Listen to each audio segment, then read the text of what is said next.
Muy buenos días, estudiantes de grado décimo. En el día de hoy vamos a realizar la explicación del área de español para las pruebas Instruimos del segundo periodo. El primer paso a realizar es ingresar el número de usuario y de la contraseña.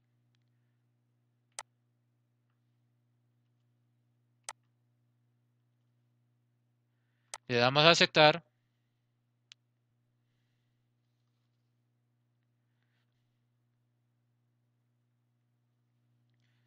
Vamos aquí a la ventana Contenidos académicos virtuales.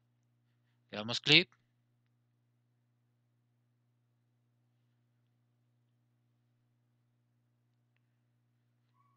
Nos dan dos fases. Vamos por la primera fase. Entramos al lenguaje y nos dan tres temas: columna de opinión, literatura medieval española y texto informativo. Entonces vamos a dar una explicación sobre columna de opinión, ya que en la evaluación viene preguntas sobre este tema. ¿Qué es columna de opinión?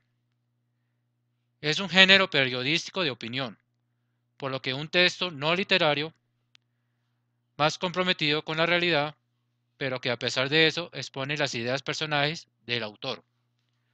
O sea, una columna de opinión es un texto escrito por un personaje y que les da su opinión personal, tanto positiva como negativa, sobre el mismo texto.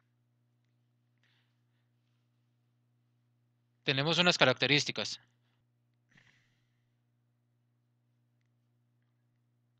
Una columna de opinión es una exposición clara y directa de ideas personales de un periodista u opinante con conocimiento sobre uno o más temas que abarca desde su subjetividad.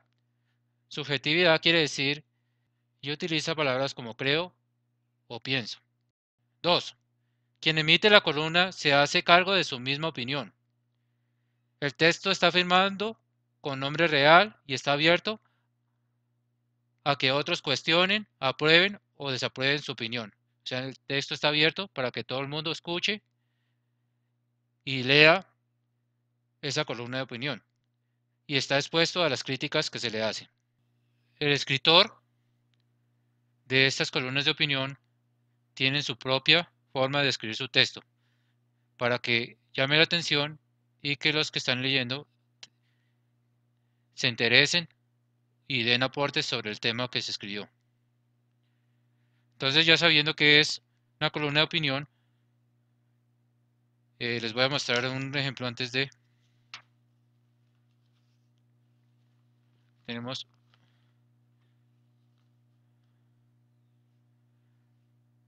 esa es una columna de opinión, escrito por Susana Jiménez, ministra de Energía.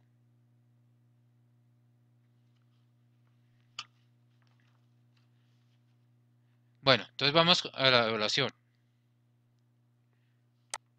Clicamos en la evaluación.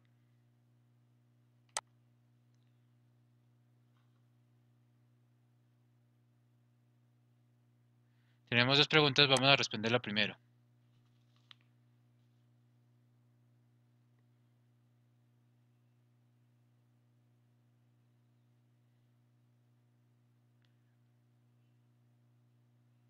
Nos dan un artículo.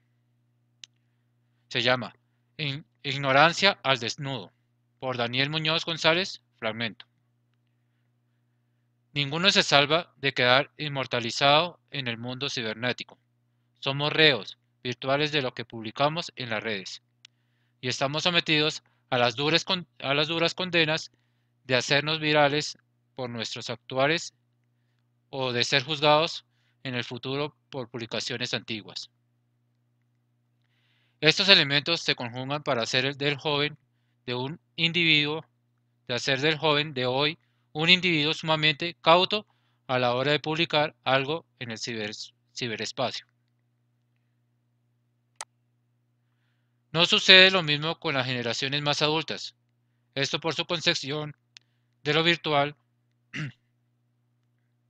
pues esta parte de la población aún no ha comprendido la dureza con la que nos castigan las redes sociales.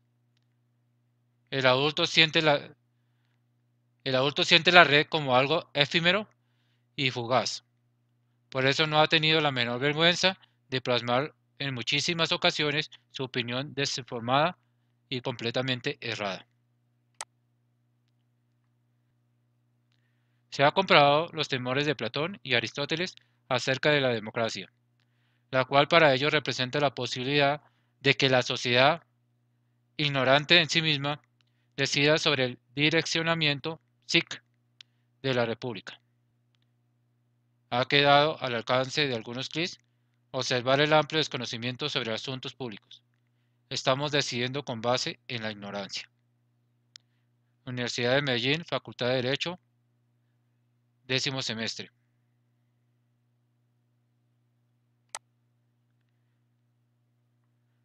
El autor utiliza el siguiente argumento para introducir su punto de vista. Estamos condenados a ser juzgados en el futuro por publicaciones antiguas. Una expresión que apoya el sentido de esta afirmación es: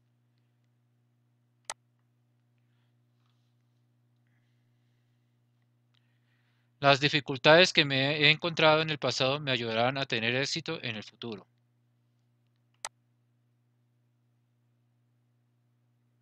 Por aquí nos dice, y estamos sometidos a las duras condenas que hacemos virales de nuestros actuares o de ser juzgados en el futuro por publicaciones antiguas. Entonces no tiene, la respuesta A no es. El pasado es un viejo sillón en el ático, en el presente un sonido de tic-tac siniestro y el futuro es algo que nadie sabe. Esta afirmación tampoco es porque no tiene nada que ver con el texto. C. El pasado nunca está donde crees que lo dejaste. Annie Potter.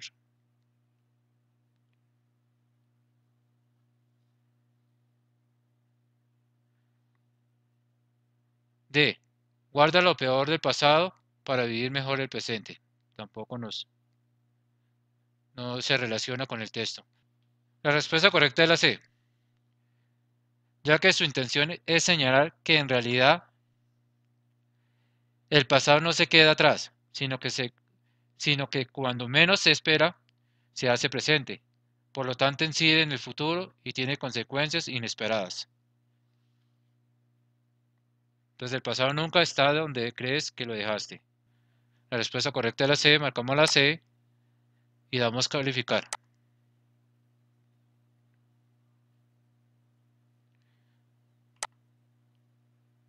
Vamos a aceptar.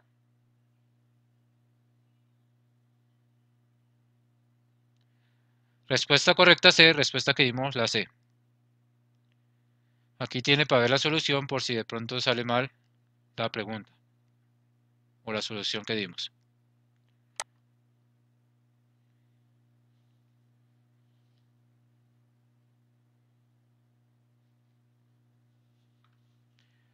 Nos dan el mismo texto, Ignorancia al desnudo, por Daniel Muñoz González. Se puede inferir del texto que, a diferencia de los jóvenes, el adulto es un incauto de ciberespacio porque no comprende la trascendencia de la virtualidad. Aquí nos dan un ejemplo del adulto. El adulto siente la red como algo efímero. Vamos a leer desde el principio. No sucede lo mismo con las generaciones más adultas. Esto por concepción de lo virtual, pues esta parte de la población aún no ha comprendido la dureza con lo que nos castigan las redes sociales. El adulto siente la red como algo efímero y fugaz. Por eso no ha tenido la menor vergüenza de plasmar en muchísimas ocasiones su opinión desinformada y completamente errada.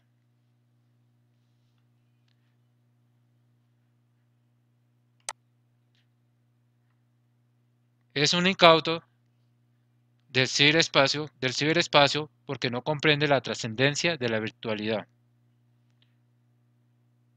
B. Apoya la democracia Apoya la democratización de la información porque es un ciudadano responsable. Eso no puede ser, porque hay jóvenes que son responsables también. Es muy concienzudo porque avala las redes sociales la información que pasa por sus manos. Aquí nos dice que pues ellos no, pues no tienen mucho conocimiento de las redes sociales. Así no es. Transmite información verídica en la red porque se avergüenza de la ignorancia. Aquí dice que los adultos no se avergüenzan de la ignorancia, sino que son, pues en base de la ignorancia de no conocer muchas esas redes sociales, pero no se avergüenza de ello. La respuesta es la A. Es incauto del ciberespacio, porque no comprende la trascendencia de la virtualidad. Entonces, porque el adulto poco conoce de la virtualidad, entonces hace referencia o se puede inferir lo que dice el texto a diferencia de los jóvenes. Damos la respuesta A, damos calificar,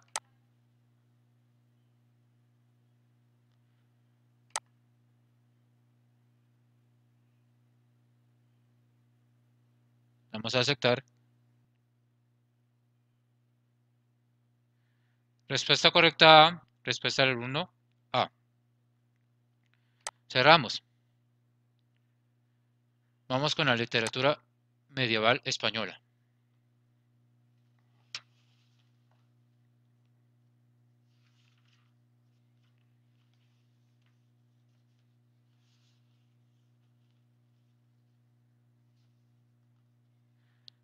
Literatura medieval española. Durante toda la Edad Media, el latín fue la única lengua para la transmisión del conocimiento y la literatura culta. Por eso las primeras manifestaciones literarias en lengua romance tienen carácter popular y oral, ya sea en género lírico o épico, la poesía culta y la prosa literaria. No aparecerán hasta el final de este periodo. El contexto sociocultural de la Edad Media.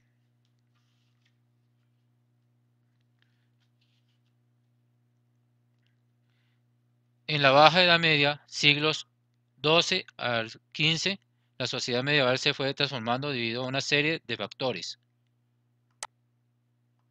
Un desarrollo económico notable que permitió alcanzar un nivel de prosperidad general desconocido hasta entonces. El crecimiento de las ciudades que supuso la aparición de la vida urbana. El crecimiento de contacto con países lejanos a través de embajadas, intercambios comerciales, sobre todo a raíz de las cruzadas. Como consecuencia, todo ello nacieron nuevas costumbres y se difundieron nuevas ideas, que se tradujeron en la vida cotidiana en un mayor refinamiento en los gustos y en una mentalidad más mundana. La oralidad y escritura. En la Edad Media muy poca gente sabe leer y escribir. Además los textos se escribían a mano en hojas de pergamino, en un proceso largo y costoso, por lo que solo las obras consideradas importantes eran copiadas. Debido a estas circunstancias, la literatura fue mayoritariamente transmitida y disfrutada de modo oral. Los poemas solían ir acompañados de música, lo que favorecía su aprendizaje de memoria. Los relatos en prosa eran casi siempre leídos en voz alta, para un grupo de personas que se reunía a escuchar la voz del narrador. Vamos a ver los géneros de la literatura medieval. La lírica. Las manifestaciones literarias más antiguas que conservamos en romance son las jarchas mozárabes. Por eso se cree que las canciones líricas populares nacen al mismo tiempo que las lenguas romances. Épica. La mayor parte de las manifestaciones literarias conservadas pertenecen a este género. Existen dos movimientos que la desarrollaban. El Mester de Juglaria era oral y popular y desarrolló la literatura heroica. Y el Mester de Clerecia lo escribían los clérigos en los monasterios con la finalidad didáctica. Aquí tenemos una obra, La Divina Comedia, de Dante Alighieri. Dante tituló a su poema Comedia, aunque una larga tradición iniciada por Boccaccio la ha adjetivado como divina. No se sabe con exactitud cuándo comenzó Dante la redacción de la comedia. Las palabras del autor al final de la Vita Nuova hacen pensar que la idea del triunfo de Beatriz, más allá de la muerte, le surgió antes de ser desterrado, pero nada indica que comenzará a trabajar de forma inmediata. Es posible que la composición tuviera su inicio hacia 1306 hasta 1307, hacia 1306-1307, desde poco después de iniciar su destierro, hasta poco antes de morir 1320, o sea, durante unos 15 años.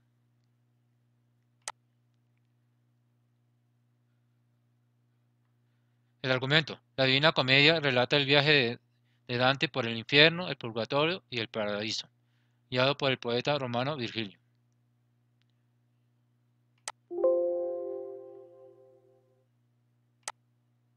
Las sesiones del infierno Las sesiones del infierno es la más conocida de todas precisamente por la altura que cobran sus escenas monstruosas como asistiéramos al mal de una manera directamente visual. Por ejemplo, los estafadores nadan en una masa hirviente de pez. El purgatorio radica en una montaña rodeada de precipicios y allí las almas deben consagrarse al bien para expiar sus culpas y ser finalmente salvados por Dios.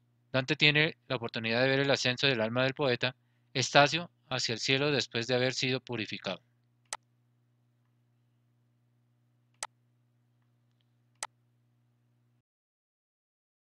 El tema central de la comedia es el viaje que realiza Dante, a lo largo del cual encontrará su propia identidad, pero ya desde antiguo el viaje representa la condición humana, de tal forma que no solo se trataría de la adquisición de unas experiencias, sino que además hay que buscar un simbolismo a cada una de las etapas, a cada uno de los pasos por los que transita el caminante. El infierno comienza en la noche, equivalente de la desesperación.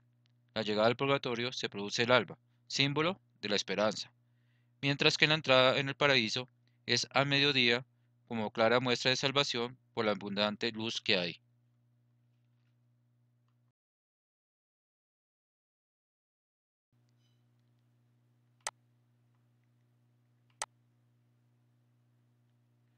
La estructura. La comedia está dividida en tres partes, infierno, purgatorio y paraíso, cada una de las cuales consta de 33 cantos, que con el canto que sirve de introducción suman un total de 100 cantos. A su vez, el infierno se divide en 9 círculos, el purgatorio en 9 partes, el paraíso en 9 cielos. Los condenados se agrupan en tres series, incontinentes, violentos y fraudulentos. Los que purgan sus pecados también forman tres grupos, los que siguieron un amor que les llevó al mal, los que amaron poco el bien y los que manifestaron un amor desmesurado a los bienes terrenales. Y en el paraíso se encuentran los seglares, los activos y y los contemplativos, según el grado y el tipo de amor que hayan mostrado a Dios.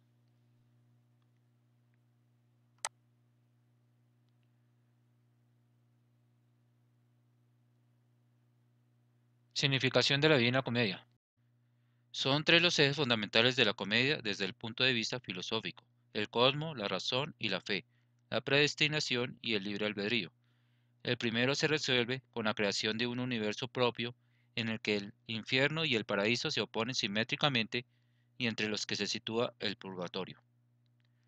Sobre el eje de la razón y la fe se estructuran las ideas sobre filosofía y teología.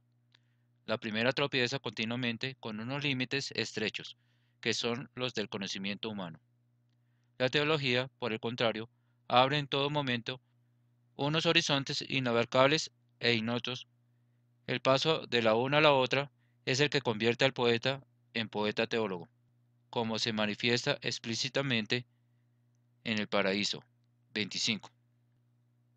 El tercer eje es el formado por las cuestiones relativas a la predestinación y el libre albedrío, que constituye una de las preocupaciones más frecuentes para los pensadores medievales, incluidos teólogos.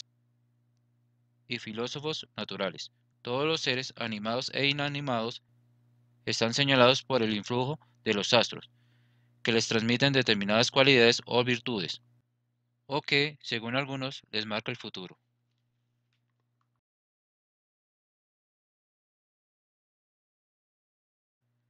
El Decameron, 10 días, es un libro constituido por 100 cuentos, algunos de ellos novelas cortas, escrito por Giovanni Boccaccio, entre 1351 y 1353, donde se desarrollan tres temas principales: el amor, la inteligencia humana y la fortuna. Para engalzar las 100 historias, Boccaccio estableció un marco de referencia narrativo. La obra comienza con una descripción de la peste bubónica, la epidemia de la peste negra que golpeó a Florencia en 1348, lo que da motivo a que un grupo de 10 jóvenes, 7 mujeres y 3 hombres que huyen de la plaga se refugien en una villa afueras de Florencia.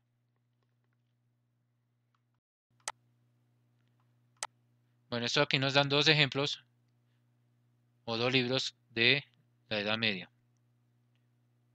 la Divina Comedia, el Decameron. Vamos con la evaluación.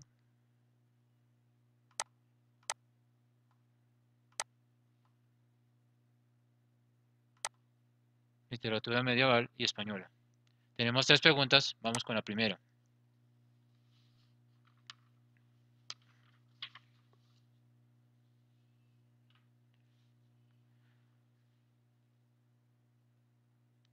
La novela de caballería. Bueno, una de las características de la literatura medieval es la caballería.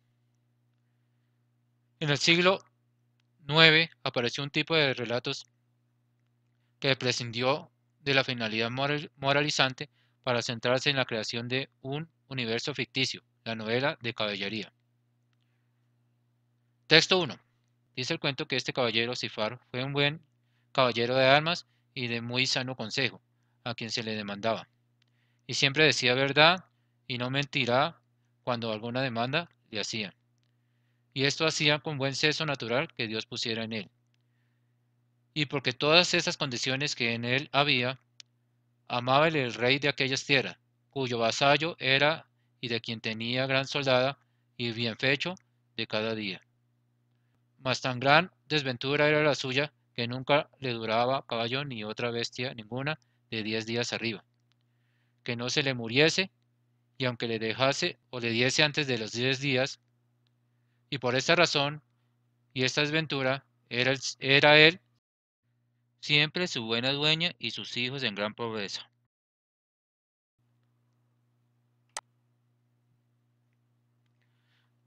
Nos dice la pregunta: el caballero era un hombre desventurado porque despilfarraba sus riquezas y esto lo mantenía en una constante pobreza. Aquí no dice que despilfarraba la riqueza, además decía que era pobre. Era dado a otorgar consejos a quienes no se les pedía. Él daba consejos a las personas que se los pedía. Entonces la B no es. Era un hombre justo y virtuoso, aunque la suerte no le permitía prosperar.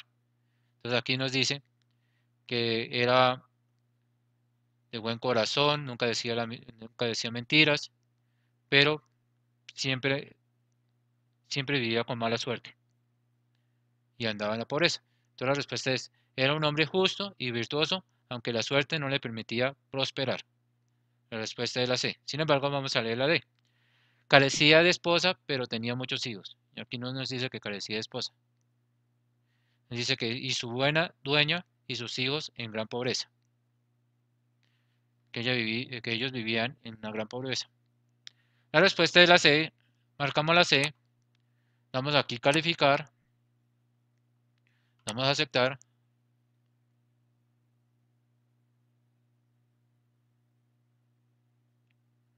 Respuesta correcta C. Respuesta que dimos fue la C. Vamos con la siguiente pregunta.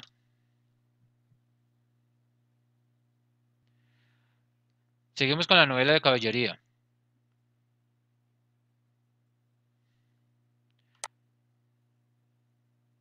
La pregunta nos dice: la expresión buen seso natural es un modismo que puede aplicarse a una persona.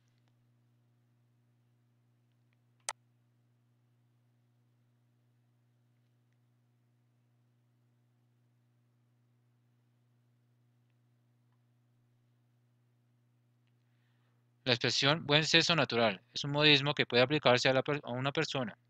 A. Astuta y que amaba la naturaleza. En el texto no nos dice que ama la naturaleza, o sea que no es la respuesta. Creativa y brillante. Él no era creativo. Sensata y razonable.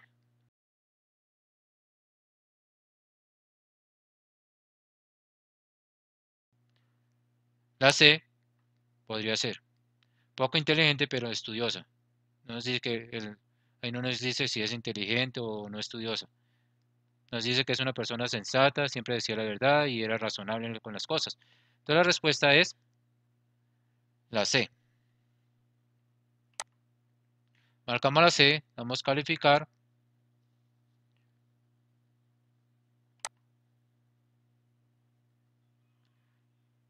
damos aceptar.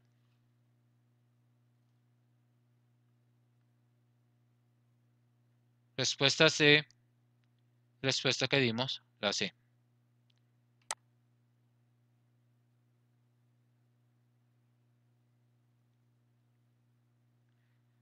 La novela de caballería. Seguimos con el mismo texto. En la actualidad, un personaje similar al caballero Sifar sería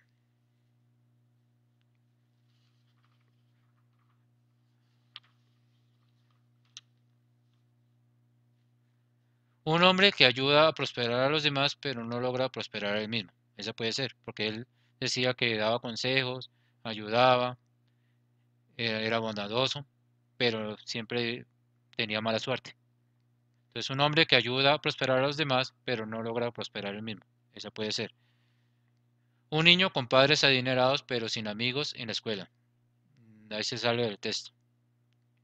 Una joven casada con un hombre adinerado, pero con una grave enfermedad. No nos hablan de enfermedad ni nada. Una anciana demente a la que todos le piden consejos.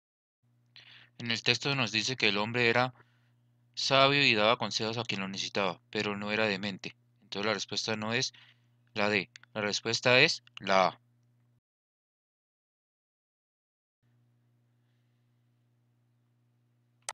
Marcamos la A, damos calificar y damos aceptar. Listo, respuesta correcta A, respuesta que dimos fue la A. Cerramos y pasamos al texto informativo.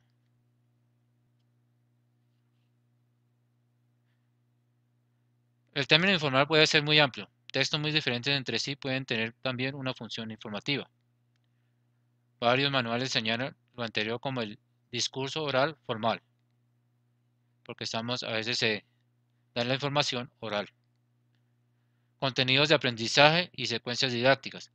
Al afirmar que la mayor parte de las publicaciones relacionadas con la enseñanza se refieren con los términos texto expositivo, texto informativo o texto explicativos. Estas son términos diferentes, tienen conceptos diferentes, pero van entrelazadas. En el texto informativo está la etiqueta. Es una marca o rótulo que se adhiere a un objeto para su identificación, clasificación o valoración. Es lo que conocemos en las botellas de, digamos, de Coca-Cola, que dice cuánto contiene, cuántas las calorías, cuánta cantidad tiene, el nombre, etc. Las etiquetas en la actualidad suelen incluir un código de barras que contiene información cifrada para la gestión automática en depósitos y puntos de venta. Esto nos puede decir que cuando vamos a un almacén grande, ahí las etiquetas tienen un código y para saber su precio o conocer qué tiene, qué información tiene, se utiliza ese código de barras. Bueno, hay varios usos o conceptos de etiqueta. Uno de los conceptos es, las etiquetas de los alimentos, por ejemplo, incluyen información sobre sus ingredientes, contenido calórico, fecha de elaboración y fecha de vencimiento. Es lo que le estaba comentando ahorita del rótulo ese. En otro sentido, la noción de etiqueta se utiliza para hacer referencias al ceremonial de usos, costumbres y estilos que se deben respetar en ciertos ámbitos. La etiqueta menciona en cierto modo de comportamiento social según normas convencionales. Utilizar un traje y corbata en las ocasiones solemnes, ser hospitalario con el invitado, masticar con la boca cerrada, no decir groserías, respetar los horarios con puntualidad, etc. A esas personas se le dice que tiene etiqueta, que son muy decentes, se le dice que tienen etiqueta. Otro concepto de etiqueta. En un sentido figurado, prejuzgar a una persona y asumir que pertenece a un grupo de gente en el cual todos actúan de la misma forma también se conoce como etiquetar a alguien. Es como decir cuando hay muchos etiquetan a un grupo étnico, que porque son de ese grupo, los están etiquetando. Eso también es etiquetar. Las etiquetas que se imponen a las personas son parte de la cultura de cada país, de cada región, y pueden dejar una huella altamente dañina a la mente, como ocurre en Japón. Alguien que no transite ese camino preestablecido por sus antepasados recibe una serie de calificativos despectivos, como el vago o haragán, que lo acompañan el resto de su vida, a menos que logre compensar esa supuesta decepción con grandes logros. Entonces ya tenemos otro concepto de etiqueta.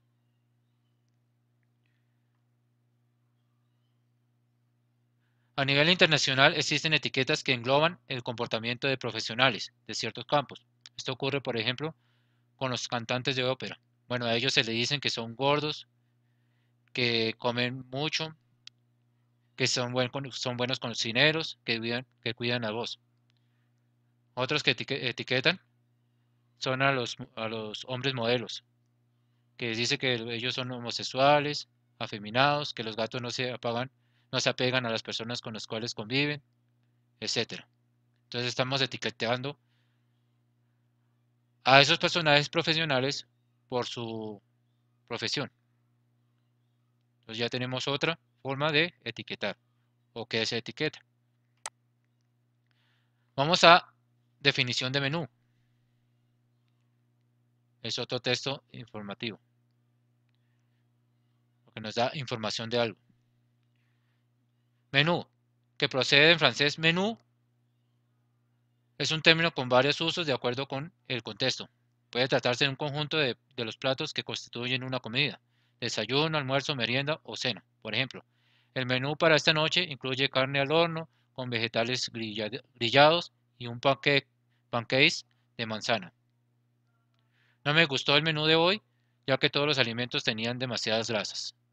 Entonces son las comidas del desayuno o el almuerzo o merienda o la cena. El menú también puede ser la carta donde se indican las comidas, o sea, la carta que dan los meseros cuando uno entra a un restaurante. Por ejemplo, voy a pedirle al camarero que me alcance el menú, así elegiremos el postre. Otro uso de concepto vinculado a la alimentación indica que el menú es la comida de precio fijo que ofrece el restaurante o un hotel, que tiene posibilidades limitadas de elección. Por ejemplo, cuando uno va a un hotel o va de un paseo y entra a un hotel, dice, la tarifa de la habitación incluye menú fijo para la cena. O sea, tiene que pagar eso, pero viene un menú fijo que es la cena. El menú le permite optar entre pizza o pasta. O sea, dentro del menú viene la pizza o pasta. En el ámbito de la informática, el cambio se conoce como menú al listado de opciones que aparecen en la pantalla de una computadora.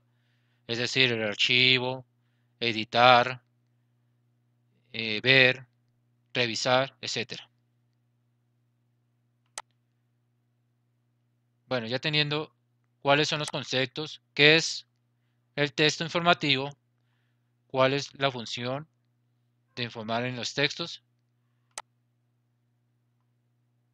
cuáles son los conceptos de etiqueta y los conceptos de menú. Vamos a la oración.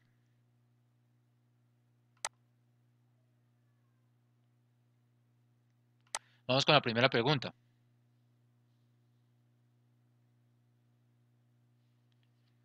Se llama agujeros negros. Historia de los descubrimientos de agujeros negros. En 1994, el telescopio espacial Hubble proporcionó sólidas pruebas de que existe un agujero negro en el centro de la galaxia M87. El físico inglés Stephen Hawking ha sugerido que muchos agujeros negros pueden haberse formado al comienzo del universo. Si esto es así, muchos de estos agujeros negros podrían estar demasiado lejos de otra materia para formar discos de acreción detectables, e incluso podrían componer una fracción significativa de la masa total del universo. En reacción al concepto de la singularidad, Hawking ha sugerido que los agujeros negros no se colapsan de esa forma, sino que se forman agujeros de gusano, que comunican con otros universos diferentes al nuestro.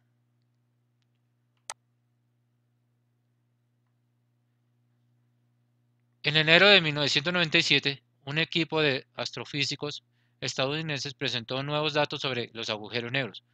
Sus investigaciones se extendieron a 9 sistemas binarios de estrellas, emisores de rayos X, binarios de rayos X.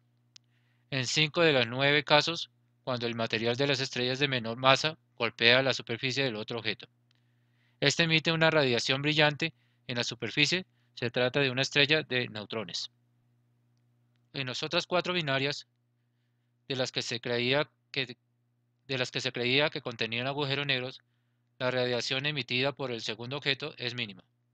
La energía desaparecía a través del horizonte de sucesos. Estos datos constituyen el conjunto de pruebas más directo, aunque no definitivo, de la existencia de agujeros negros.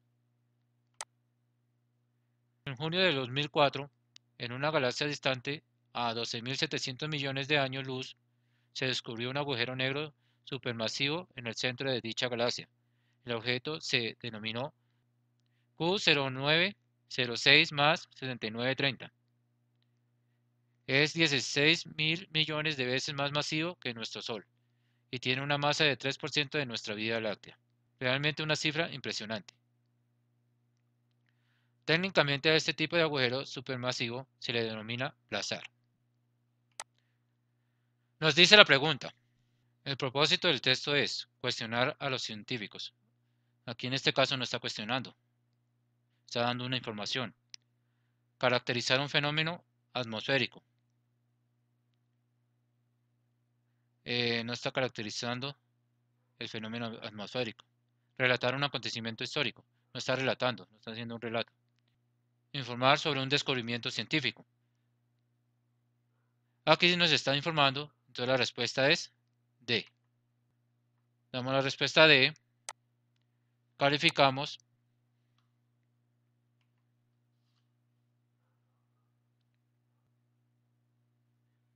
Respuesta correcta de D, respuesta del 1, D. Vamos con la siguiente pregunta.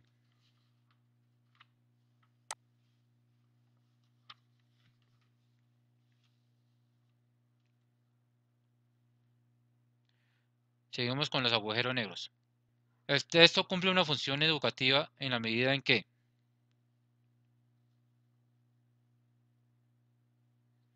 advierte sobre un peligro que amenaza la Tierra. Aquí no está advirtiendo un peligro, nos está informando sobre los agujeros negros. Informa sobre un descubrimiento significativo para la humanidad. Entonces nos está informando. La respuesta es la B. La C. Convence al lector sobre una situación poco interesante. No está convenciendo, está informando. Explica al lector un fenómeno extraterrestre y paranormal. Ahí no está hablando de extraterrestre ni nada, sino está hablando sobre un descubrimiento. Nos están informando sobre un descubrimiento. Entonces la respuesta correcta es la B. Marcamos la B.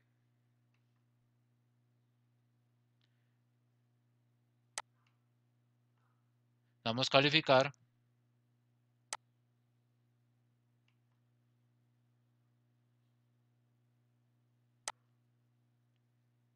Damos a aceptar.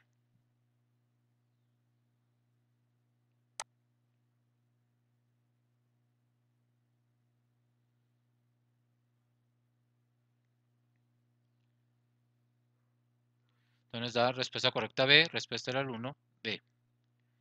Vamos con la siguiente pregunta.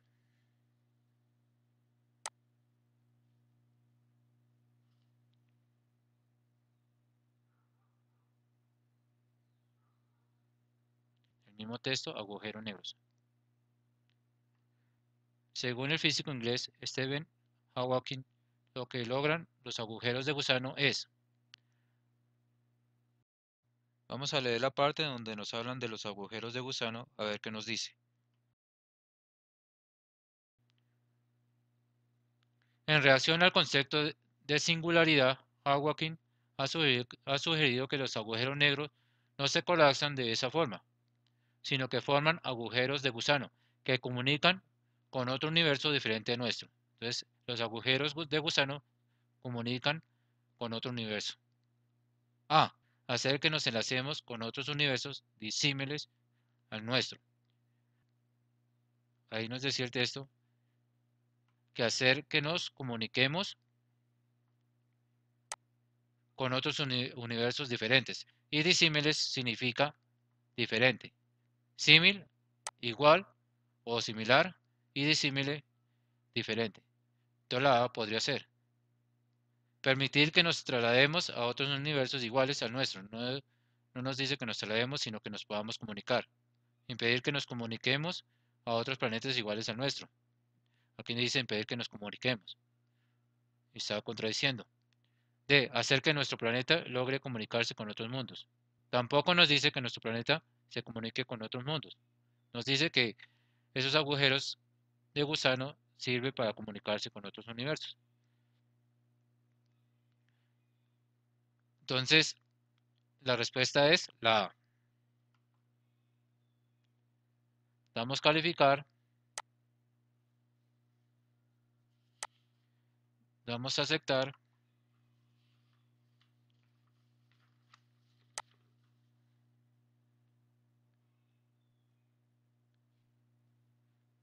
Respuesta correcta la A. Respuesta que dimos fue la A.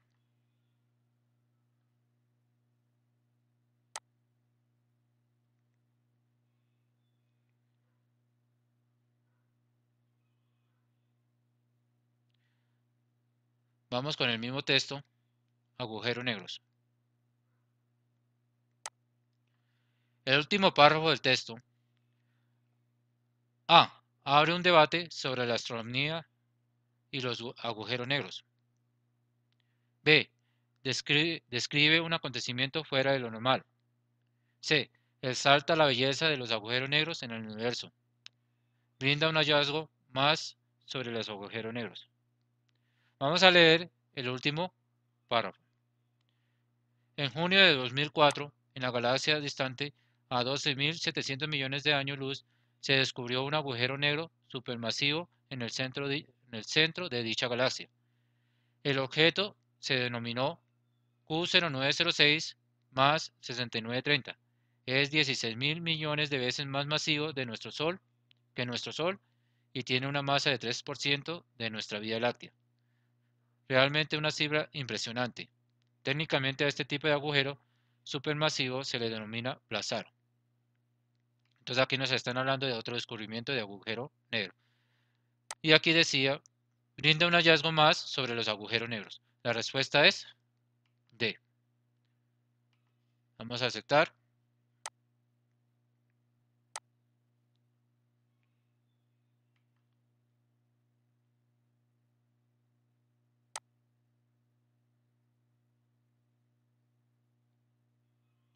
Respuesta correcta D. Respuesta del alumno D.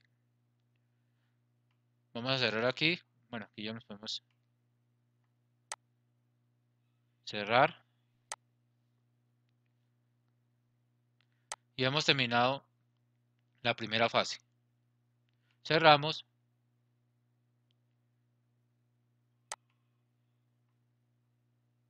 Cerramos. Seguimos con la segunda fase.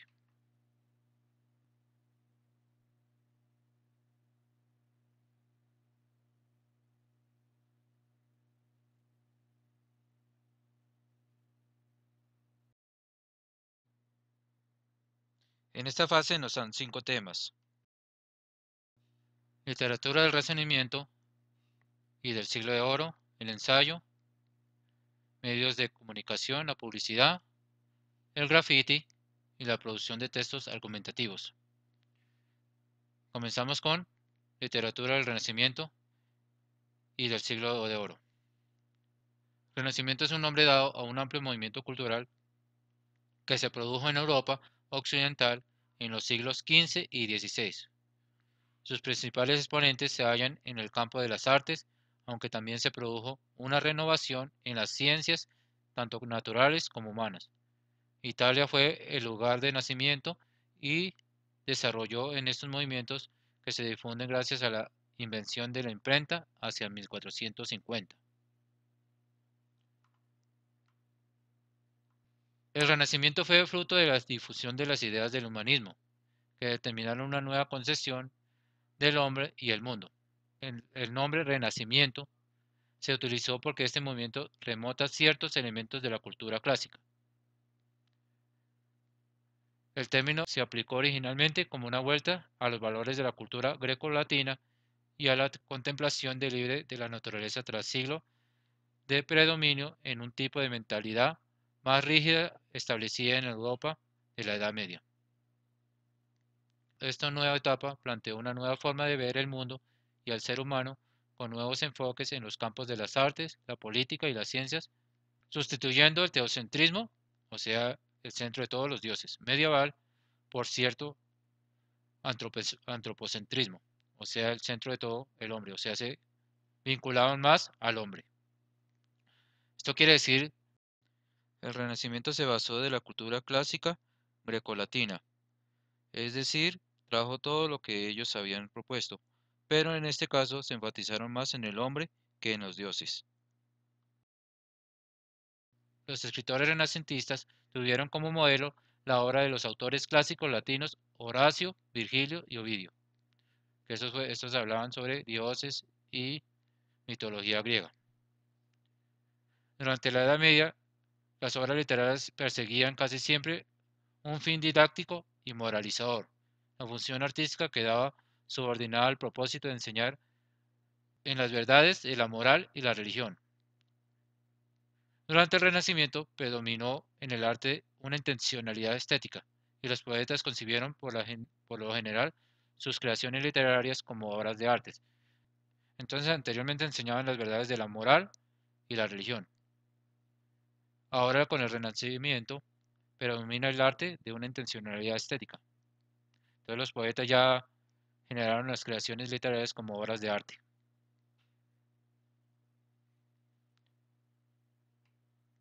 Características. La literatura renacentista fue la expresión del pensamiento humanista. Por eso el hombre era su principal preocupación y su vida y su entorno, los temas más frecuentes. O sea, ya se profundizaron más en el hombre. Los autores desarrollaron el tema del amor como un sentimiento idealizado, generalmente platónico o insatisfecho. Entonces ya empezaron con el amor también. La naturaleza era una fuente de belleza. El paisaje parecía siempre muy idealizado como un símbolo de armonía y paz, que contrastaba con la vida agitada y desordenada de las ciudades. Emplearon mitos provenientes de la antigüedad clásica. Como les estaba comentando, se basaron en la antigüedad clásica, pero ya enfocándose con el hombre.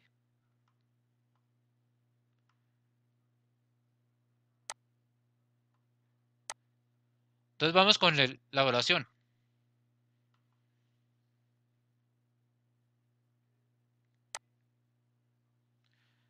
Vamos a responder la primera pregunta. La lírica renacentista así como la novela pastoril y caballeresca, solo admitían altos sentimientos como el honor, la gloria y el amor ideal. Las vulgares necesidades de la vida, las bajas pasiones y el dolor estaban ausentes de las obras literarias.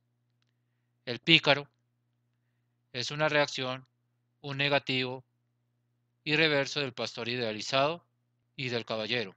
Es un antihéroe ásperamente real.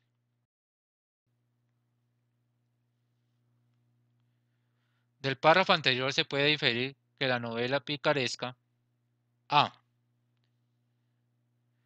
Defiende la fantasía, la imaginación y las fuerzas irracionales del espíritu.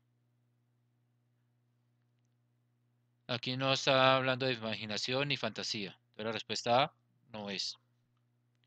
Es un signo de melancolía por los valores y costumbres del pasado. Tampoco habla sobre el pasado.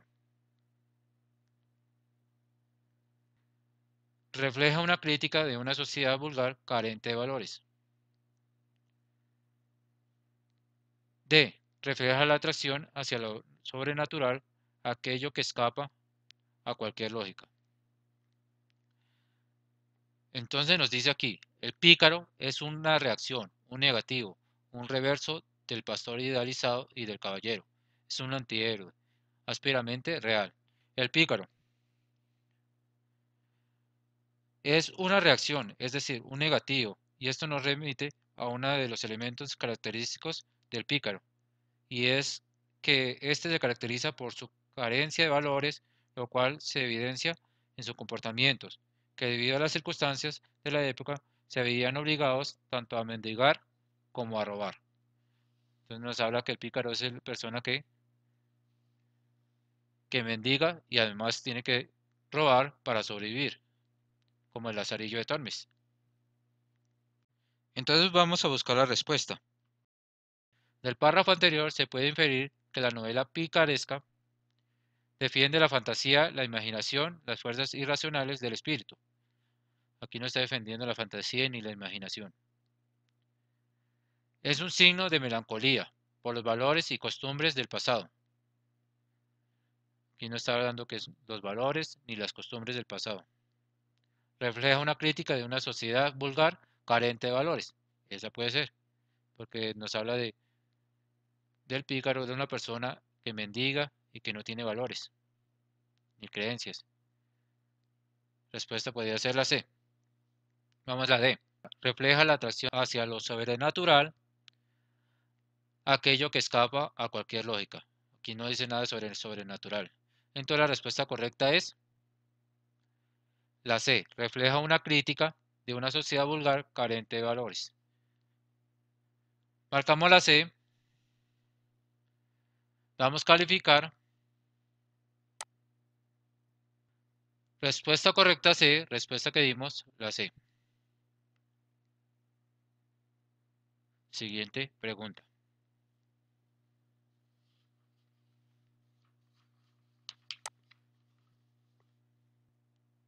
Ahora vamos con el mismo texto del pícaro. Nos dice la pregunta, si el pícaro es un antihéroe ásperamente real, entonces el protagonista de una novela picaresca debe ser un caballero que lucha por la injusticia y defiende al débil y al inocente. ¿Cuál es el que dice? Pues yo había nombrado que el pícaro es un mendigo o que no tiene valores y que necesita robar para sobrevivir, pero es el protagonista de nuestro cuento. Entonces vamos a buscar si sale algo similar a lo que yo acabo de decir. Entonces un caballero que lucha por la justicia y defiende al débil y al inocente. Entonces la A no es, porque no dice que es un caballero. Un joven de la clase baja que roba y miente para poder sobrevivir. Esto puede ser lo que le está diciendo. Un joven de la clase baja que roba y miente para poder sobrevivir. C. Una joven de la nobleza enamorada de un hombre mayor que no puede corresponderle. Aquí ya no nos está hablando de una obra renacentista, ni una novela picaresca. Entonces la C no es. Un príncipe que debe proteger a su reino de un ataque inminente hacia el uso de la magia. La D tampoco es. La respuesta correcta es la B. Un joven de la clase baja que roba y miente para poder sobrevivir. Ese es un pícaro y es una novela picaresca. ¿Qué podría ser una novela picaresca? Lazarillo de Tormes. Marcamos la B.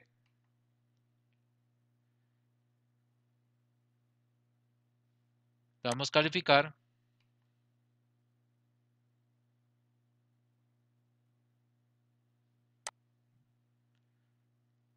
Vamos a aceptar. Respuesta correcta B. Respuesta del alumno. O que dimos la B. Cerramos.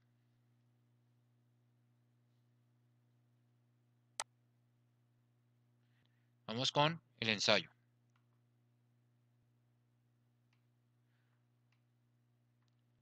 Es un texto que expone, analiza y o comenta una interpretación personal sobre un determinado tema. Al inscribirse en el término de una producción intelectual de carácter subjetiva por cuanto se marca con el acento personal del ensayista o autor.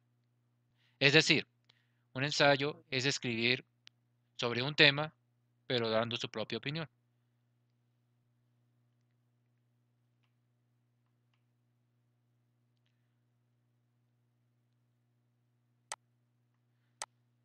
Dice extensión y estilo del ensayo. En cuanto a la extensión del ensayo se recomienda ser breve, que no falte ni sobre nada. Puede escribirse a doble espacio, o en 3 o 4 páginas, tamaño carta, y de unos 2 o 3 párrafos de 5 a 7 líneas cada uno, evitándose hacerla excesivamente largos. Jamás uno solo por página y asegurándonos de no ser repetitivos, dado que constituye un conjunto de oraciones relacionadas por el contenido que conforman una idea completa separadas entre sí por puntos y apartes. Entonces cada párrafo va relacionado con cada uno de ellos. Clasificación de los ensayos. Existen otras clasificaciones de ensayo, no obstante se presenta lo que consideran los tipos literarios: crítico, científico y argumentativo. El literario se puede definir a partir de las ideas en juego y que abarcan diversas disciplinas como la moral, la ciencia, la filosofía, la historia y la política, las cuales crean un misceláneo dinámico y libre.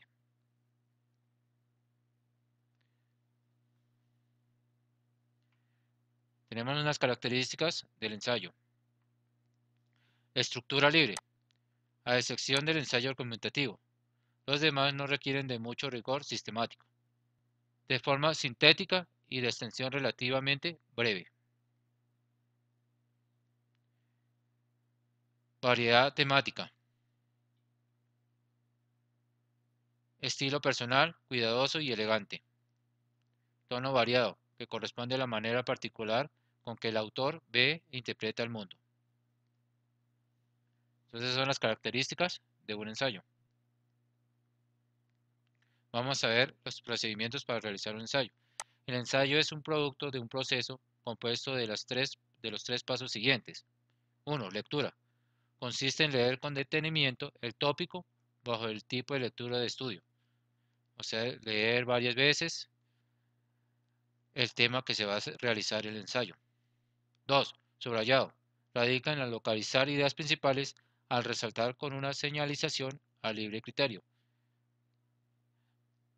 Subrayar las ideas principales del tema que se va a hablar.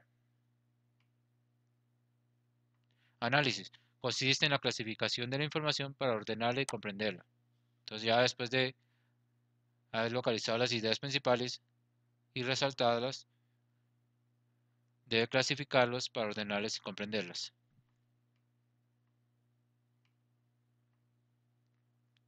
Entonces esto es el procedimiento para realizar un ensayo. Aquí le recuerdo que en el segundo o sea, ahí debe resaltar, igual debe tener su propia opinión sobre el tema que se va a hablar.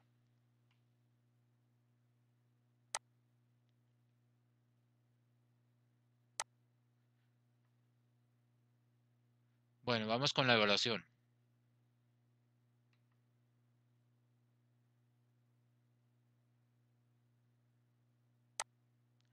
Nos dan dos preguntas, vamos con la primera. Nos habla la utopía. 1. ¿Qué tal si deliramos por un ratito? ¿Qué tal si clavamos los ojos más allá de la infamia para adivinar otro mundo posible? El aire estará limpio de todo veneno que no provenga de los miedos humanos y de las humanas pasiones. En las calles los automóviles serán aplastados por los perros. La gente no será manejada por el automóvil, ni será programada por el ordenador, ni será comprada por el supermercado, ni será tampoco mirada por el televisor. 2. El televisor dejará de ser el miembro más importante de la familia y será tratada como la plancha o el lavarropas. Se incorporará a los códigos penales el delito de estupidez que cometen quienes viven por tener o por ganar en vez de vivir por vivir, no más como canta el pájaro sin saber que canta o como juega el niño sin saber que juega. En ningún país irán presos los muchachos que se nieguen a cumplir el servicio, sino los que quieran cumplirlo. Nadie vivirá para trabajar, pero todos trabajaremos para vivir. 3. Los economistas no llamarán nivel de vida al nivel de consumo, ni llamarán calidad de vida a la cantidad de cosas.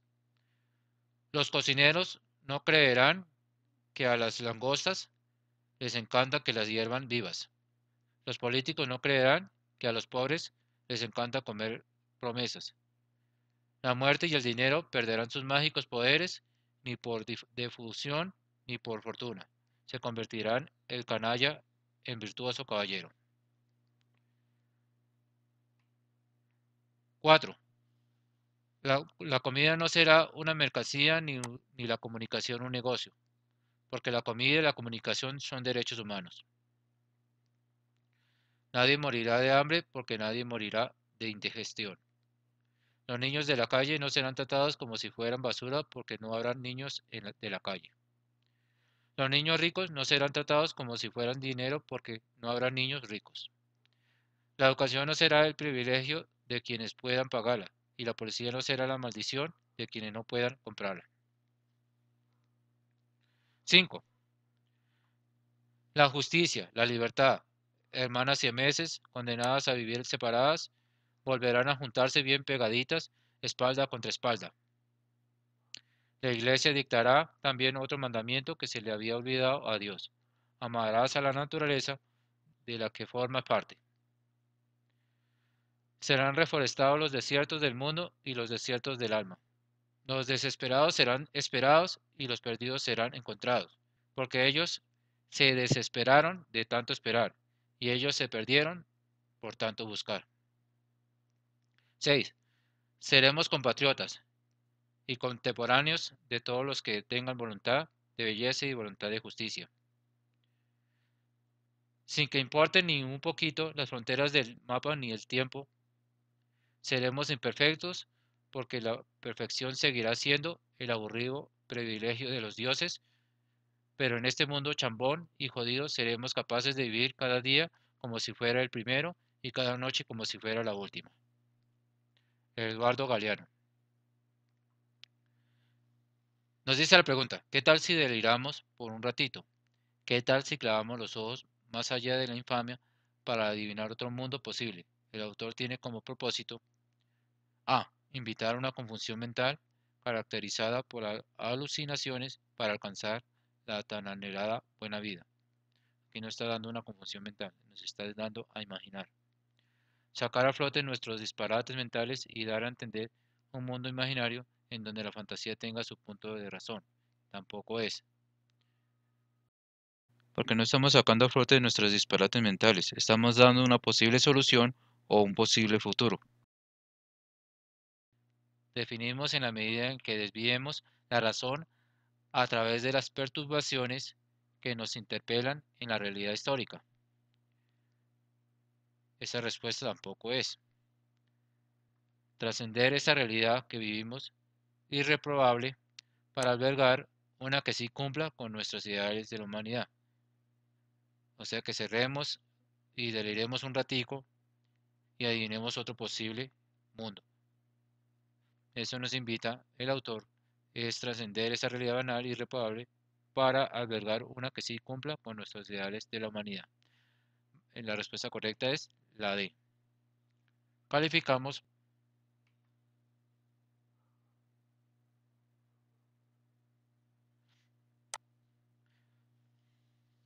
vamos a aceptar. Respuesta correcta la D, respuesta del alumno D. Seguimos con la siguiente.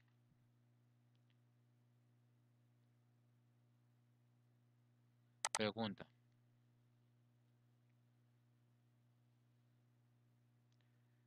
La utopía, el mismo texto del punto anterior. Los dos puntos del fragmento 1 sirven para. Entonces dice aquí, fragmento 1. ¿Qué tal si deliramos por un ratito?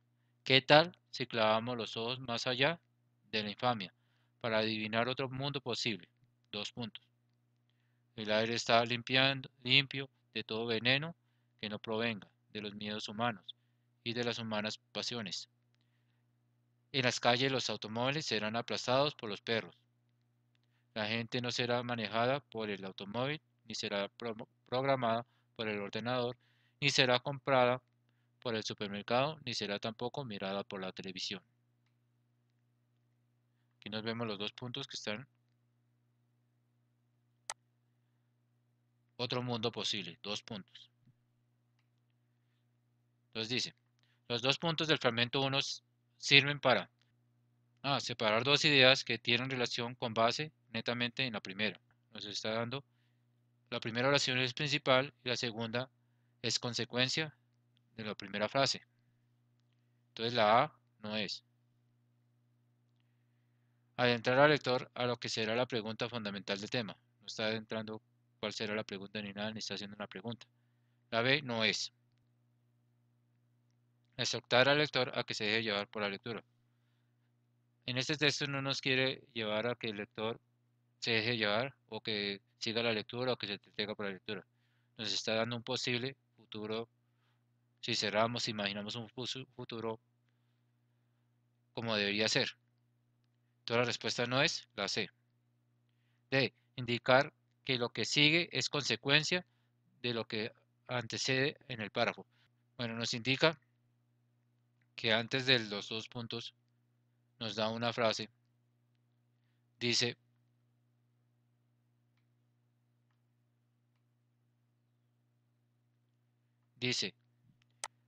¿qué tal si deliramos por un ratito? ¿Qué tal si clavamos los ojos más allá de la infamia para adivinar otro mundo posible? Entonces ahí dos puntos. El siguiente párrafo, las siguientes frases nos habla sobre lo que estamos diciendo en la primera frase. O sea, es una consecuencia de la primera frase principal. Entonces ahí ya empezamos a imaginar un mundo que podría ser posible. Entonces es una consecuencia. Indicar que lo que sigue es una consecuencia de lo que antecede en el párrafo. Entonces la respuesta correcta es la D.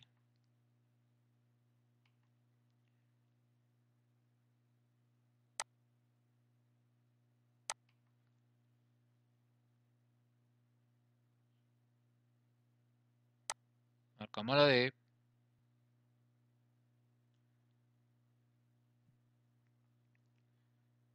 Cerramos. Seguimos con medios de comunicación, la publicidad. Medios de comunicación, la publicidad. El anuncio publicitario. Un anuncio publicitario es un mensaje que se hace con la intención de que las personas puedan conocer un producto, hecho, acontecimiento o algo similar. Por eso es que los anuncios publicitarios forman parte de las compañías, debido a que los anuncios están vinculados con un propósito convincente y están encausados a la promoción de artículos, productos y servicios. La función de estos anuncios publicitarios es convencer al cliente en comprar los artículos o productos y servicios que está ofreciendo esa publicidad.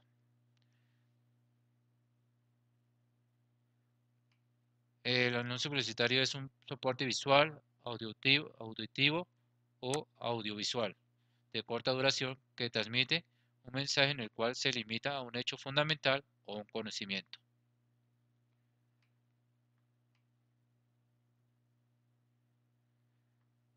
Tenemos diferentes tipos de anuncios publicitarios.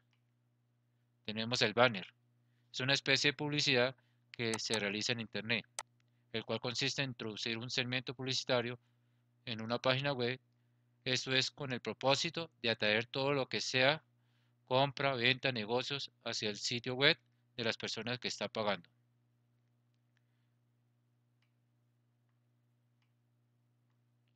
El eslogan es un término en inglés que se utiliza en medio de la publicidad para referirse a una consigna que generalmente es de carácter comercial o político y forma parte de una propaganda con la finalidad de crear y darle forma a una idea.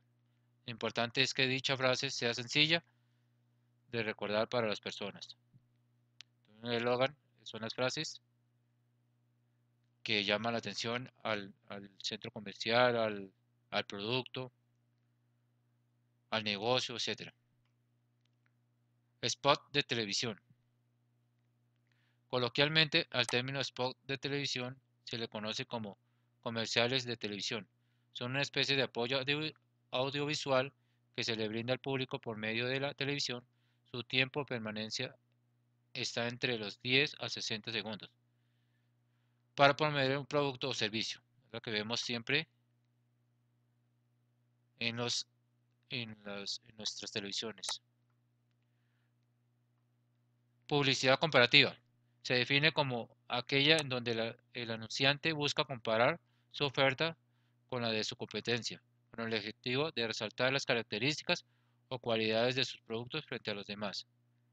Esto se puede hacer sin mencionar claramente el nombre de la otra marca, es decir, se puede hacer la comparación de una manera perspicaz. Sin embargo, en el mundo de la publicidad existen reglas por las cuales los empresarios anunciantes deben regirse. Dentro de esas leyes existe una que prohíbe la publicidad comparativa, considerándola como ilícita si no se sustentan las características primordiales y objetivamente demostrables de sus productos o servicios. Entonces tenemos el banner,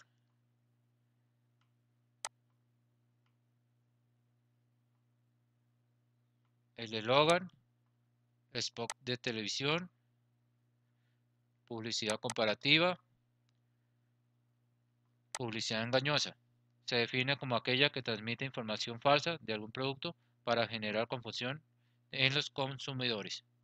Su finalidad es, como su nombre lo indica, engañar y manipular a las personas.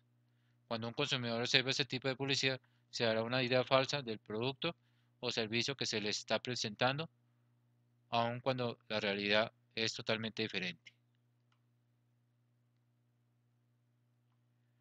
Publicidad preventiva. Es aquella que se adelanta, se antepone.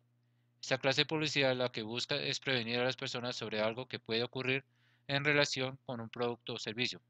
Comúnmente se fundamenta en temas como el cigarrillo, el alcohol, droga, los accidentes de tránsito, etc.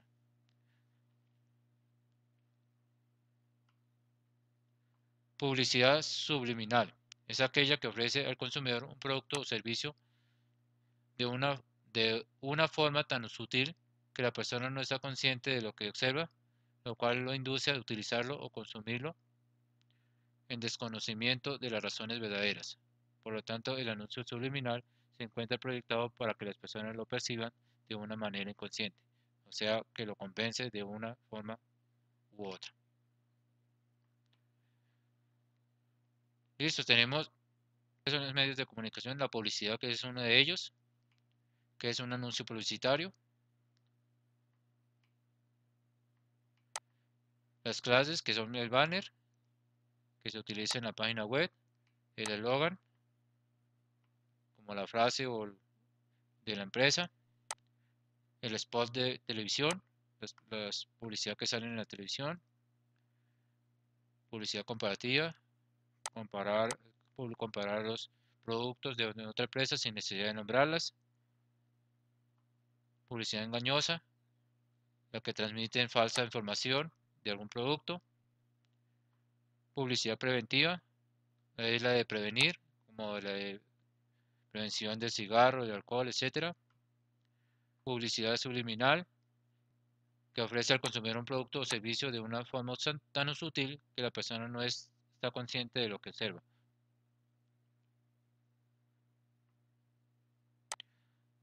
Conociendo esas clases de publicidad, vamos con los medios de comunicación, publicidad, la evaluación.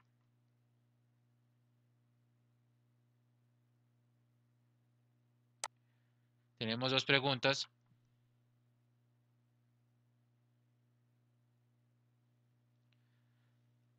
Vemos un texto. Miremos por un instante a nuestro alrededor. Si vamos caminando por la calle, comprobamos cómo los carteles publicitarios se han hecho dueños de las paredes y fachadas de los más variados edificios. Si viajamos en metro, podemos constatar cómo los reclamos publicitarios adornan el interior de los vagones. Si pasamos cerca de un evento público, comprobaremos cómo repartidores de toda edad y sexo nos llenan las manos de prospectos y panfletos recomendándonos la adquisición de un producto determinado, lo cual nos lleva a una conclusión que, al menos a primera vista, parece evidente. La publicidad se ha convertido en un agente comunicacional presente en la realidad social en que vivimos. El anuncio publicitario, aún mejor, la imagen publicitaria, existe única y exclusivamente para atraer nuestra mirada, para entablar con nuestros ojos un proceso de comunicación que nada o poco tiene que ver con los procesos de razonamiento objetivos. En una palabra, el discurso publicitario tiene un solo propósito: seducirnos. La seducción admite múltiples definiciones. Aquí diremos: la seducción es el mecanismo mediante el cual un anuncio publicitario intenta no solo atraer nuestra atención, sino además dirigir nuestra motivación de compra hacia la adquisición del producto publicitario. A partir del texto podemos inferir que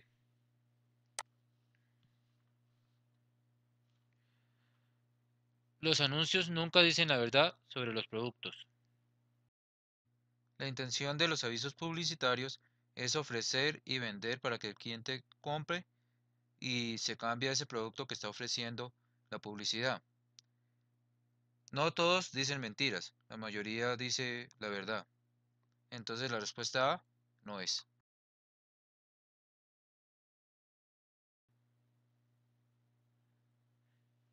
B. El consumo de nuestros medios tiene algo de irracional. Puede ser la respuesta. Vamos a ver la C. Los anuncios afectan a todos de la misma manera. Aquí no afecta a ninguno. Algunos no los afectan, a otros sí. D. El consumo es un mecanismo de publicidad. En este caso, la D no es. Entonces nos dice, la B dice, el consumo es nuestro medio, tiene algo de irracional. El anuncio publicitario existe única y exclusivamente para atraer nuestra mirada, para entablar con nuestros ojos un proceso de comunicación que nada o poco tiene que ver con los procesos de razonamientos objetivos. Entonces, el consumo de nuestro medio tiene algo irracional. La respuesta correcta es la B. Marcamos la B.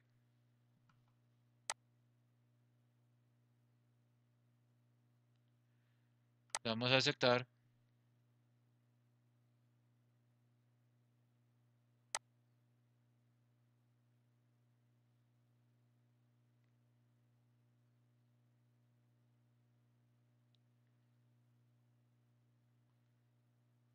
Respuesta correcta B, respuesta del alumno B. Seguimos con la siguiente pregunta.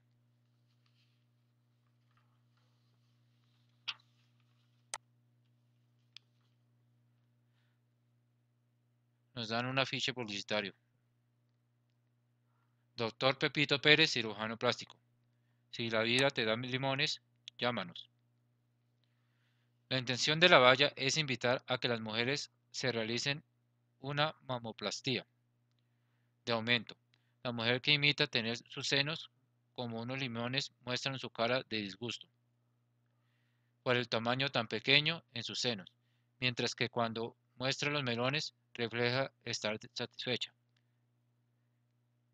En ese orden de ideas, la valla tiene la intención de vender la idea de que tener los senos grandes es mucho más satisfactorio, promoviendo así un estereotipo de cuerpo femenino, enmarcando en unas medidas estandarizadas socialmente aceptadas.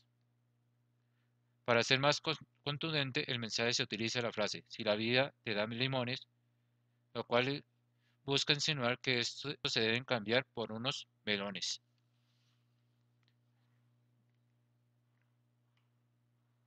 Entonces nos dice la pregunta, una mujer que considera innecesario este tipo de publicidad podría responder a la expresión, la vida te da limones.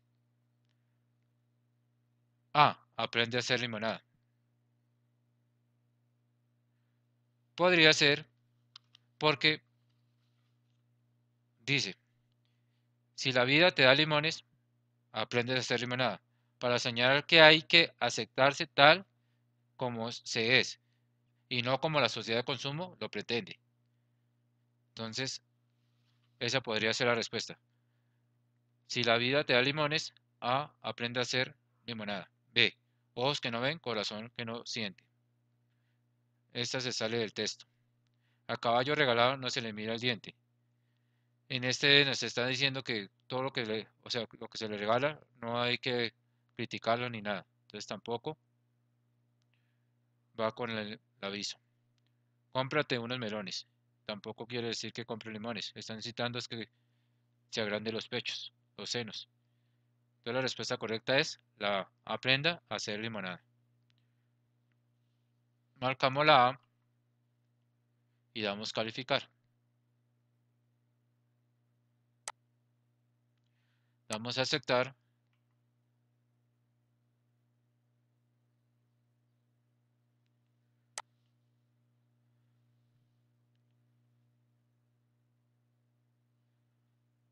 Respuesta correcta A. Respuesta que dimos la A. Cerramos y seguimos con el graffiti. Este arte es producto por un grupo humano caracterizado en el espacio urbano, donde sus miembros se reconocen entre sí por su actividad más o menos clandestina en el espacio público, constituyéndose así en una respuesta social de algunas minorías urbanas. La producción del graffiti no es homogénea, ya que se puede distinguir diversos tipos de obras, las cuales consideran múltiples factores como lo son su contextualización física, los colores empleados, los patrones y formas básicas utilizados, la apariencia fina de la obra y otros.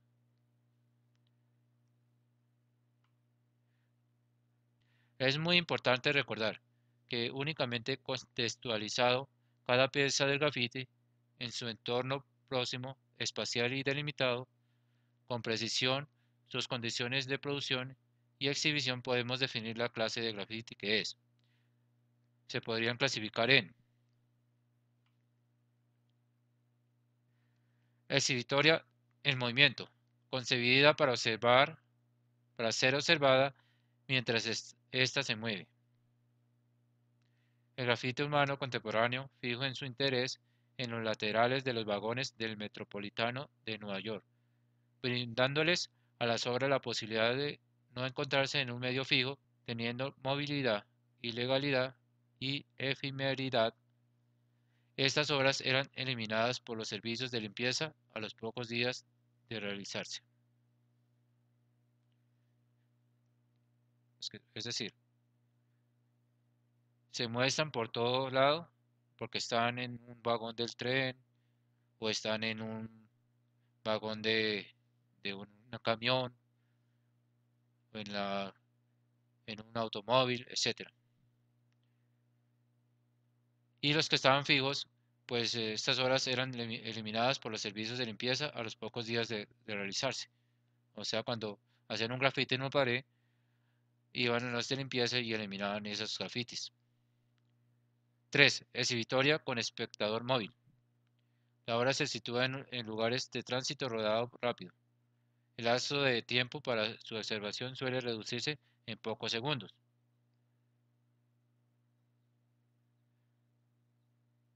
4. De ensayo o aprendizaje. Suelen ser obras de transición en la carrera de un escritor de graffiti, situadas en instalaciones conocidas por el grupo de escasa o nula visibilidad pública, que suelen servir de punto de ocasional de un encuentro y trabajo, sobre todo para los escritores más jóvenes. Entonces, esas son de sitios determinados. De saturación o ocupación espacial. 6. Dialógicas o de relación con el grupo. En este caso, la comunicación brinda por el graffiti está frecuentemente restringida a los miembros de la comunidad de escritores, por el abundante y uso de terminología específica o referencia o problemas y aspectos específicos del mundo cultural hip hop. Entonces son las que utilizan el mundo cultural hip hop. Comercial o de encargo. Estos trabajos poseen alta visibilidad pública. Grafite comercial se abrió como una salida económica completamente complementaria para los escritores de graffiti, que se enfrentaban a condenas judiciales, multas y encarcelamientos de material básico de pintura, respondiendo al interés de muchos comerciantes de utilizar el grafiti para sus propósitos lucrativos. Para el comercio fue una iniciativa muy profunda.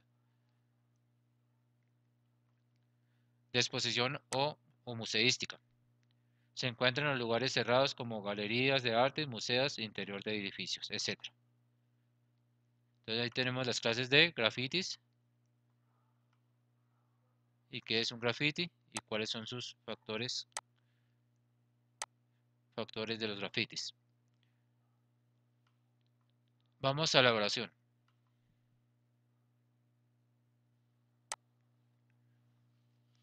Solo hay una pregunta, entonces vamos a responderla.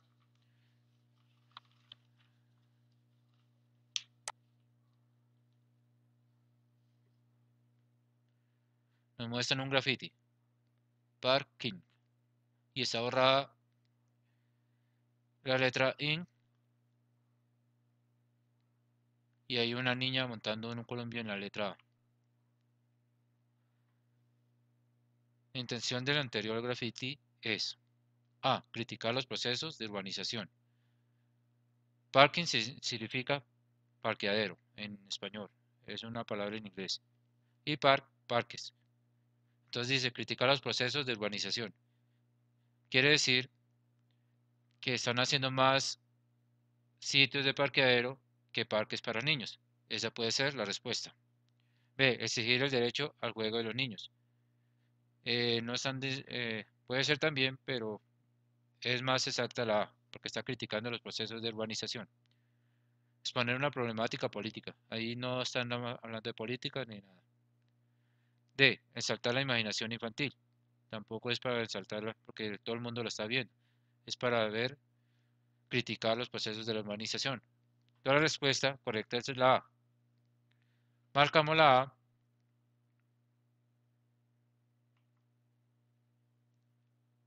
Le damos calificar y damos a aceptar.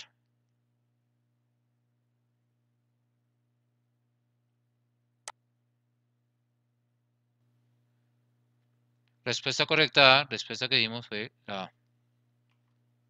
Cerramos y vamos para el último tema. Producción de textos argumentativos. El texto argumentativo.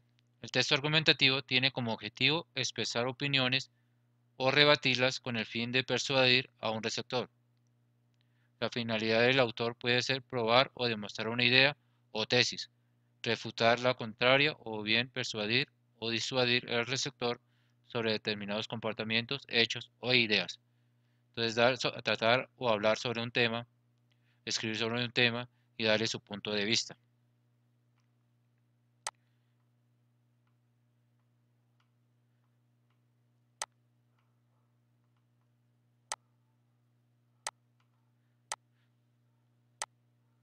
Procedimientos organizativos. El texto argumentativo suele organizar el contenido en tres apartados: introducción, desarrollo, cuerpo argumentativo y conclusión. La introducción suele partir de una breve exposición llamada introducción o encuadre, en la que el argumentador intenta captar la atención y el destinatario y despertar en él una actitud favorable. La introducción le sigue la tesis, que es la idea en torno en el cual se reflexiona. Puede estar constituida por una sola idea o por un conjunto de ellas. Entonces, la introducción se da, o la función es que el oyente o el receptor se interese por el tema. El desarrollo. Los elementos que forman el cuerpo argumentativo se denominan pruebas, inferencias o argumentos y sirven para apoyar la tesis y refutarlas. Según la situación comunicativa se distinguen entre estructura homologada. La voz de un solo sujeto organiza la totalidad del texto argumentativo. Entonces, homologada es una sola persona. Es el caso del investigador que valora el éxito de un descubrimiento o una conferencia. Estructura dialogada. El planteamiento, la refutación o la justificación y la conclusión se desarrollan a lo largo de réplicas sucesivas. Es el caso de los debates en los que es fácil que surjan controversias, la emoción de juicios pasionales, las descalificaciones y las ironías. Aquí se hace como un debate sobre un tema específico, que son las estructuras dialogadas. Según el orden de los componentes se distinguen varios modos de razonamiento. La deducción.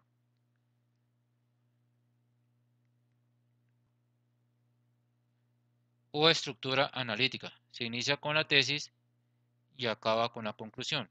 Vamos a dar un ejemplo de argumento deductivo. Los orientales tienen los ojos rasgados. Lin es nativo de Oriente. Y la conclusión sería, Lin tiene los ojos rasgados. Entonces es un argumento deductivo. La inducción o estructura sintética sigue el procedimiento inverso, es decir, la tesis se expone y al final después los argumentos. Tenemos otro ejemplo.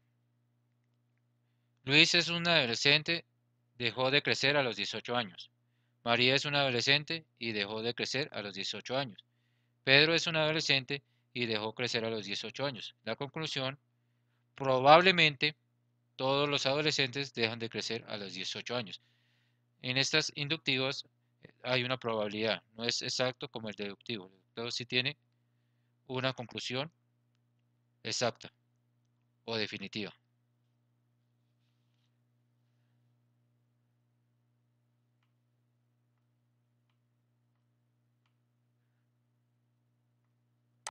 A su vez, los argumentos empleados pueden ser de distintos tipos. Argumentos racionales se basan en ideas y verdades admitidas y aceptadas por un conjunto de la sociedad.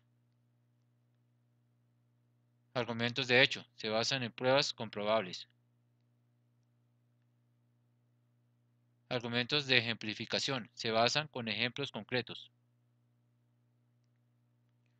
Argumentos de autoridad se basan en la opinión de una persona de reconocido prestigio o que se conoce sobre el tema. Argumentos que apelan a los sentimientos. Con estos argumentos se pretende halagar, despertar compasión y ternura o odio. Vamos a ver los procedimientos discursivos. Se trata de procedimientos que no son exclusivos de la argumentación.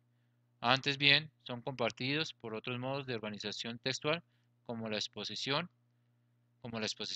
Destacan la definición. Las argumentación se emplean para explicar el significado de conceptos, la definición. La comparación o analogía sirve para ilustrar y hacer más comprensible lo explicado, o sea, comparar con otro texto. Las citas son reproducciones, enunciados emitidos por expertos. Tienen el objeto de dar autenticidad del contenido. Las citas se emplean como argumentos de autoridad. Las citas son las que aparecen o los libros que aparecen de otros autores que tienen experiencia sobre el tema. La enumeración acumulativa consiste en aportar varios argumentos en serie. Cumple una función intensificadora. La ejemplificación se basa en aportar ejemplos concretos para apoyarse en la tesis. Los ejemplos pueden ser el resultado de la experiencia individual. La interrogación se emplea con fines diversos: provocar, poner en duda un argumento, comprobar los conocimientos del receptor. En este caso se hace es como colocar una pregunta al principio y empezar a tratar sobre eso. O hacer una pregunta para poner en duda al receptor sobre esa pregunta. Tenemos procedimientos lingüísticos. El párrafo es un cauce que sirve para distribuir los diferentes pasos: planteamiento, análisis o argumentación y conclusión, contenidos en una argumentación escrita. De entre los elementos de cohesión textual que relacionan los contenidos repartidos en los diferentes párrafos, destacan tres: la repetición léxica o conceptual en el torno al tema, y los marcadores discursivos que permiten seguir el proceso de análisis o argumentación avisa en el momento de la conclusión. Ya tenemos los procedimientos discursivos del texto argumentativo, de producción de texto argumentativo. Entonces, ¿qué es el texto argumentativo? ¿Cuáles son sus procedimientos organizativos? Que tiene introducción, desarrollo y conclusión. En la introducción está la tesis. Y el desarrollo puede haber una antitesis o contra o a favor de esa tesis.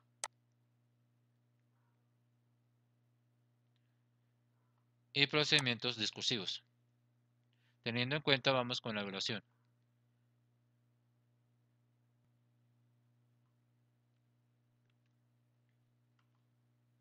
Vamos con la primera pregunta.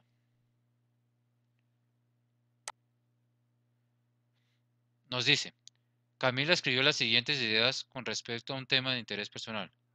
Estoy totalmente en desacuerdo con que un menor cumpla su castigo en un centro de reclusión para adultos.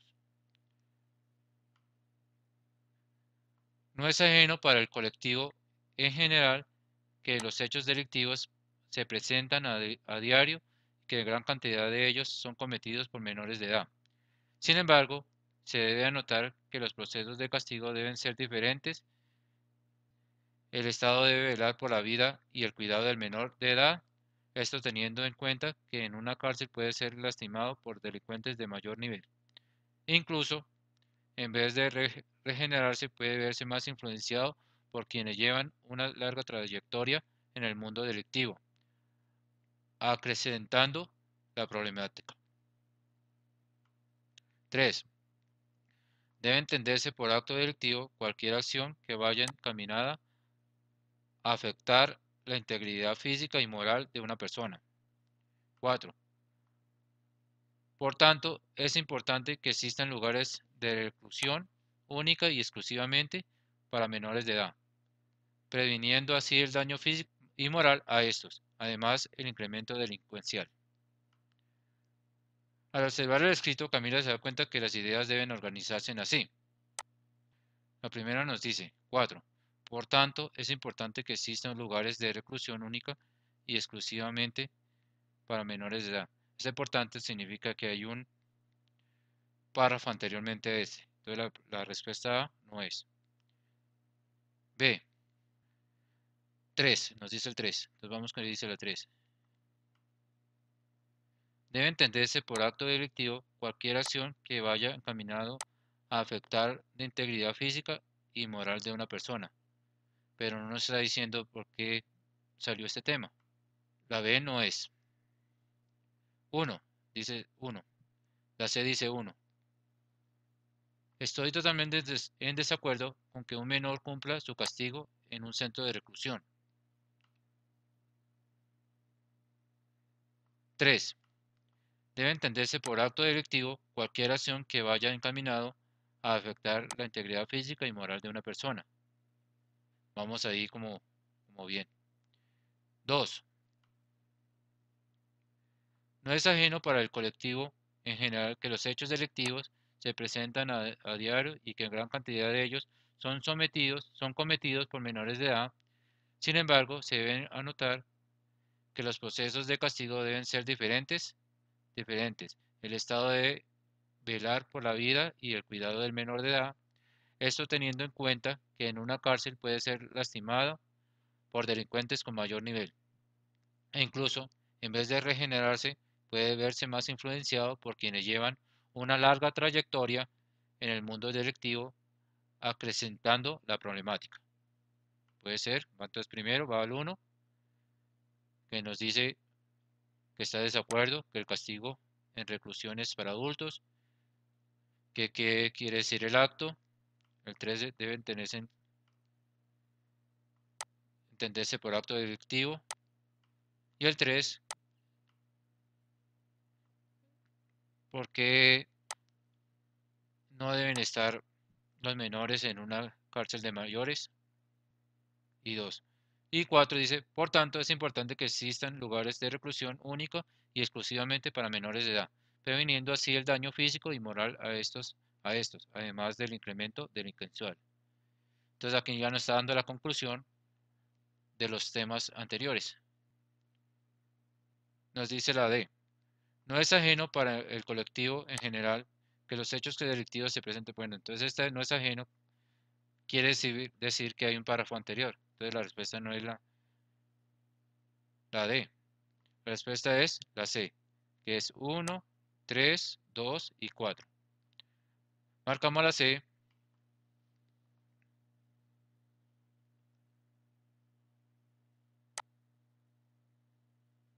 y damos calificar.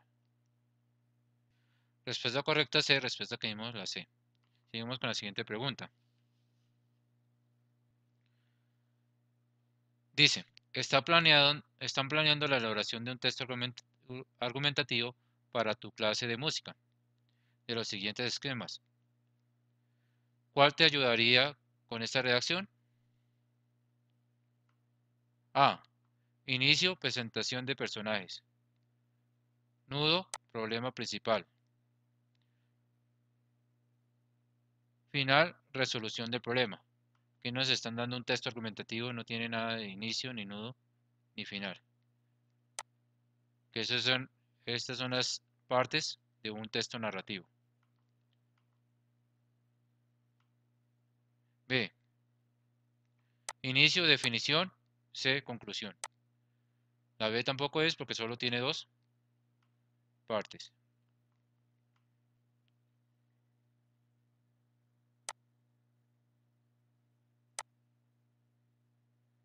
C. Inicio, la afirmación, o sea, lo que se está hablando, lo que se va a tratar el tema. Desarrollo, el sustento de la afirmación, o sea, ya empezar a hacer la opinión, la contradicción, por qué no está de acuerdo con eso, o porque son las causas que está diciendo que está en contra según la afirmación que dio. Entonces, sustento de la afirmación. Y final, la conclusión. Esa podría ser. Vamos a la D. Inicio, argumento 1. Proceso, argumento 2. Conclusión, argumento 3. Aquí nos vemos, ¿se acuerda que dijimos en las partes de argumentación que va un inicio, que va la introducción, una afirmación, que va un desarrollo, o sea, el sustento de la afirmación, que es la argumentación, y al final, la conclusión? La respuesta correcta es la C. Marcamos la C. Damos a aceptar.